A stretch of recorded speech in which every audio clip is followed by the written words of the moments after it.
YouTube चॅनलवरती आपलं सहर्ष स्वागत आहे. ताईंनो, लाडकी बहीण योजना ई-के-वाय-सी नवीन अपडेट आली आहे.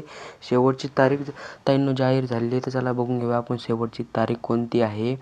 स्वतः महिला व बालविकास मंत्री आदिताई तटकरे यांनी सांगितल्याप्रमाणे त्यांनी एक तुम्हाला ट्विटरवरती ट्विट केलेलं आहे आणि त्या ट्विटमध्ये लास्ट तारीख जे काय त्यांनी सांगितलेलं आहे. चला तर बघू. तर ताई त्या असं म्हणाल्या की मुख्यमंत्री माझी लाडकी बहीण योजनेमध्ये पारदर्शकता येण्यासाठी व लाभ नियमितपणे आर्थिक लाभ मिळण्यासाठी ई-के-वाय-सी सुविधा उपलब्ध करून देण्यात आली आहे.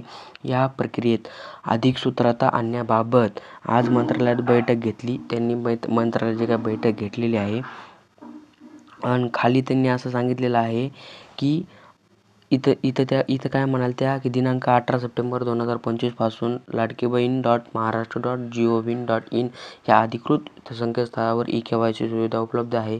यासाठी 2 महिन्याचा कालावधी देण्यात आला असून आतापर्यंत बहुतांश लाडक्या बहिणींनी ही प्रक्रिया पूर्ण केली आहे. उर्वरित लाभार्थी भगिनींना 18 नोव्हेंबर पूर्वी ई-के-वाय-सी प्रक्रिया पूर्ण करावी असे मी सर्वांना आवाहन करते. तर त्यांनी तुम्हाला एक आवाहन केलं की 18 नोव्हेंबरपूर्वी लाडकी बहीण योजनेची ई-के-वाय-सी कंप्लीट करा आणि लाडकी बहीण योजनेची ई-के-वाय-सी कंप्लीट करण्यासाठी त्यांनी एक वेबसाईटसुद्धा दिलेली आहे, तुम्हाला माहीत असेल.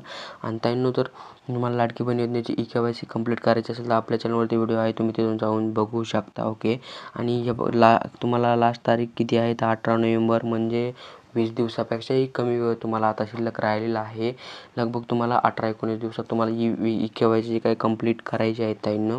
आणि तुम्हाला यासाठी कोणताही प्रॉब्लेम आला तर खाली कमेंट करा आणि तुम्ही ई-के-वाय-सी कंप्लीट केली आहे का नाही ते पण कमेंट करून सांगा, जेणेकरून मी ती देऊ शकतो. आणि व्हिडिओ कसा वाटला ते कमेंटमध्ये सांगा. व्हिडिओ आवडला तर व्हिडिओ लाईक आणि चॅनलला सबस्क्राईब करायला विसरू नका. Thanks for the watching.